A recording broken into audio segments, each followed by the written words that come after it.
భారతదేశంలోని శైవ క్షేత్రాల్లో అరుణాచలం ప్రత్యేక స్థానం పొందింది.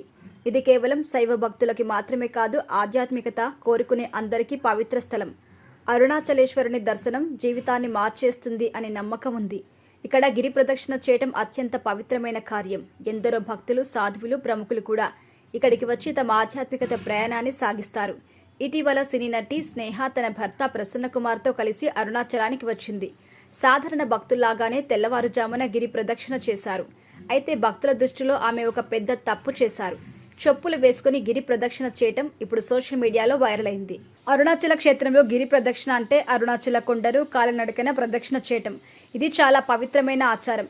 భక్తులు గిరి ప్రదక్షిణ చేసే సమయంలో పాదరక్షలు ధరించకుండా భక్తి శ్రద్ధలతో కొండ చుట్టూ తిరుగుతారు. గిరి ప్రదక్షిణ చేయటం వల్ల అనేక పుణ్య ఫలాలు లభిస్తాయని నమ్మకం ఉంది. అయితే స్నేహ ప్రసన్న దంపతులు చెప్పులు వేసుకుని గిరి ప్రదక్షిణ చేయటం భక్తుల కోపానికి కారణమైంది.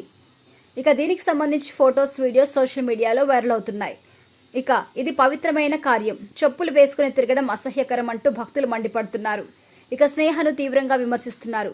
చెప్పులు వేసుకుని గిరి ప్రదక్షిణ చేయడం ఏంటి? అరుణాచలంలో అపచారం చేశారు. ఇది మహాపాపం, భక్తుల మనోభావాలు గాయపరిచే విషయం.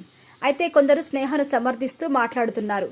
అవగాహన లేక ఇలా చేసి ఉండొచ్చు, కావాలనే చేసింది కాదు అంటున్నారు. స్నేహ సినీ పరిశ్రమలో తనదైన గుర్తింపును సంపాదించుకుంది.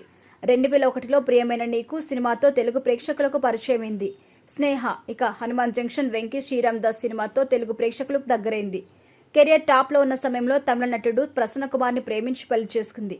వీరికి ఒక పాప, బాబు ఉన్నారు. ఇక ఇటీవల సెలబ్రిటీస్ ఆధ్యాత్మిక యాత్రలు చేస్తున్నారు. కానీ కొన్ని సందర్భాల్లో వాళ్ళు చేస్తున్న చిన్న చిన్న పొరపాట్లకి భక్తుల నుంచి తీవ్రమైన ప్రతిస్పందన వస్తుంది. స్నేహ విషయంలో కూడా ఇదే జరిగింది.